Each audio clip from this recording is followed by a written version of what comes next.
How's she going, boys? Mike here. Grampie skate is hot today. Beautiful sun, not much wind. The bugs are bad. The horseflies they're not horsing around today. They're serious. Anyways, the other day I graded off the lane there, and I talked then after I graded that I have to go pick some rocks before I start spreading my gravel. So we're going to start off today, get the state car out, hook up the trailer. We're going to go pick some rocks, and then we're going to see if we need to put some gravel and where we need to put it and how much we need to put it. So it's going to be a hot one. Hope you got a drink.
So there's one spread of gravel right down the middle of the lane, and then I put the back blade on it, as you saw, back and forth, out and back. I would like to do the exact same thing on the right hand side and on the left hand side. So when I'm spreading the gravel out of the bucket like that, sometimes I get a nice dispersion, nice even dispersion, but most times I don't. It's pretty rough going out there. I don't know whether you noticed in the video, but I was bouncing around pretty good in the tractor because as I was spreading it out of the bucket, yeah, it wasn't very, it was thick, thin, like a bunch of bumps in there. So I've got a bunch of gravel still, so I think I'm going to have plenty of gravel left to do what I need to do out there in the lane. And if I can get these both sides done like I just did in the middle, whatever's left, I'll just spread that around here on the landing probably, because the landing needs some work as well. So anyway, I'm not going to video any more of this until we're finished, and I'll show you the finished product, but it was the sides will be basically the same as the middle. So I've got my gravel spread on the lane. Now what I want to do is drag it off. I dragged it off a couple, 3-4 times now with just the back blade, but because I did such a rough job spreading the gravel, you know, there's a bunch of humps and hoops and hops and hollows, and when the tractor is grading on those, the tractor's going like front to back like this, right? And when that's going like that, because the back blade is just an extension, a solid extension off the back of the tractor, that when the rear end of the tractor comes up, then the back blade will come right up off grade, and when the rear end of the tractor goes down, like when I go over another hump, then the back blade will dig right in. So consequently what I'm doing, I'm just aggravating the problem of the humps and the hollows. So to come up with that, we use what's called flex link. I'm sure lots of folks are familiar with that, but I just want to show you what I geared up here. I hope you can see this. I took the solid top link out, just replaced it with a length of chain. So I made sure that chain was loose enough so that I can still, when I raise the 3-point hitch, the back blade comes up off the ground so I can move it around, but also it's loose enough so that the tractor now can go tip front to back, but the back blade won't lift up off the grade. It's almost, the 3-point is almost fully raised up before the back blade clears the grade, and that's what you want with the flexible top link. So we're going to do some dragging now with this and see how it works, and I'll show you the results.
Well, you know what?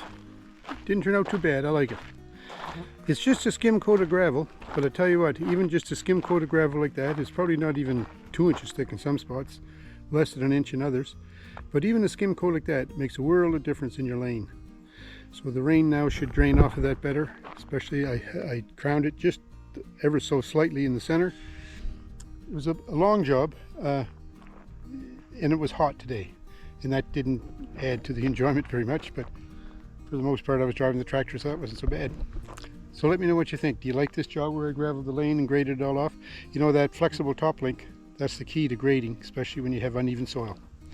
Don't forget, folks, thumbs up me. I sure hope you're having a great week wherever you are and you're able to get some chores done around your place. And we'll talk to you.